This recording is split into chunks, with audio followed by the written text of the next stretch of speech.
है 9 करोड़ रुपए में उनका बाड़ा चला गया। आम फार्मर का क्या हाल होगा? मेरी आज से 2 साल पहले 1 साल पहले मेरी आज से 380 भैंसें थी, आज मेरी 120 भैंसें हैं। जबकि फीड मिल मेरी अपनी, कुतर मशीन मेरी अपनी, मेडिसिन का काम मेरा अपना, बिक्री के बाड़े मेरे अपने। तो मैं समझता हूँ आम फार्मर की बका के लिए हम सब लोगों ने मिलकर काम नहीं किया, या आने वाले वक्त के लिए भी जो क़यादत बैठी है काबिल, उसने किसी को तैयार नहीं किया। हम लोग बहरान को देखते हुए खुद खड़े हुए तमाम पेपर वर्क किया, सरकारी नोटिफिकेशन लिया, पर आज हमारा मौजू हरगिज़ भी दूध का भाव नहीं है। आज हमारा मौजू है कि आज हम सब जब इकट्ठे होके, कल रात हमारी एक मीटिंग हुई हाजी अब्दुल्ला कुरैशी के बाड़े में, वहाँ पे हम सब ने एक 10 रुकनी कमेटी बनाई हाजी सलाउद्दीन साहब की सरबराही में, और उसके मेंबरान कायम किए कि कल हाजी अख्तर साहब से जाके जवाब मांगे कि जी आपने कई मरतबा दूध का भाव किया तो वो वापस क्यों लिया।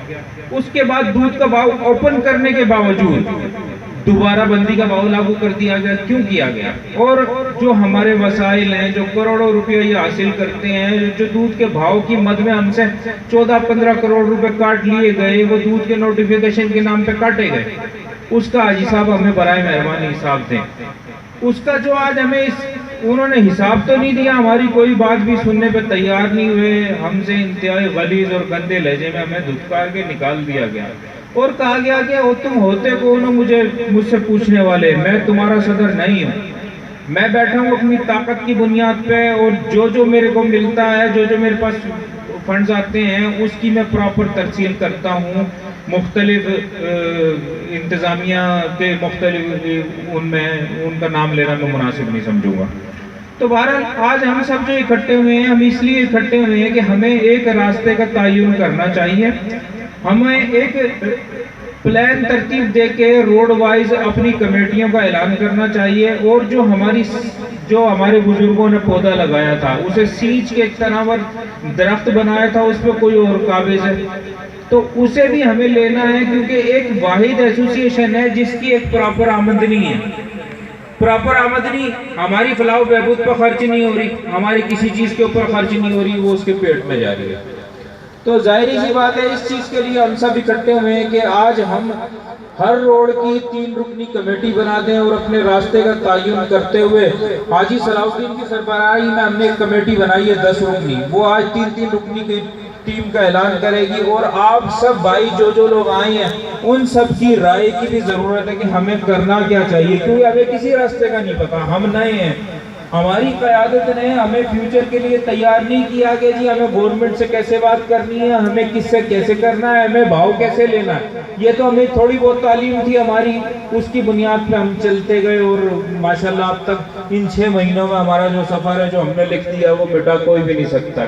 उसकी तहरीरी तमाम चीज़ें हमारे पास मौजूद हैं। आज हम सब ने उन तमाम एसोसिएशंस को मदऊ किया है कराची की, जो लोग डेयरी फार्मिंग से वाबस्ता हैं, और मुख्तलिफ एसोसिएशंस की सूरत में डेयरी फार्मिंग की तामीर और तरक्की के लिए काम कर रहे हैं। बहरहाल मैं as a president of dairy and cattle farmers association अपनी खिदमात इस 10 रुकनी कमेटी के हवाले कर रहा हूँ। मैं हाजी सलाउद्दीन की सरबराही में ये जो भी करेंगे डेयरी फार्मिंग की तरक्की के लिए, मैं इनके साथ हूँगा। मैं, मेरी कमेटी, मेरा जितना भी पेपर वर्क है वो इनका पेपर वर्क है। हम तन मन धन से इसके साथ हैं। भाइयों से भी यही उम्मीद करते हैं कि हम अपनी भलाई के लिए इकट्ठे हुए हैं। खुदा रसूल के वास्ते आप लोग उठ जाएं, जाग जाएं। बड़े बड़े फार्मर्स दिवालिया होके जा रहे हैं। एक बहुत बड़े फार्मर का नाम मैंने बता दिया। मैं भी अपनी सफ़ेद पोशी छुपा के बैठा हूँ, किसी का भी हाल किसी से ढका छुपा नहीं है। अगर हमने अपनी तामीर और तरक्की के लिए काम नहीं किया तो हम सब दिवालिया होकर अपने घरों पर चले जाएंगे। टेट्रा पैक कंपनियाँ जिनका मफादात का तहफ़्फ़ुज़ लोग कर रहे हैं, वो सब आगे बैठ जाएंगी और हमारा कोई पुरसान हाल नहीं होगा। क्योंकि यहाँ पे कास्ट ऑफ प्रोटेक्शन तो बहुत आती है और हमें रेट पूरा नहीं दिया जाता। उसके लिए हमें जाहिर सी बात है गवर्नमेंट का डंडा घूमता है।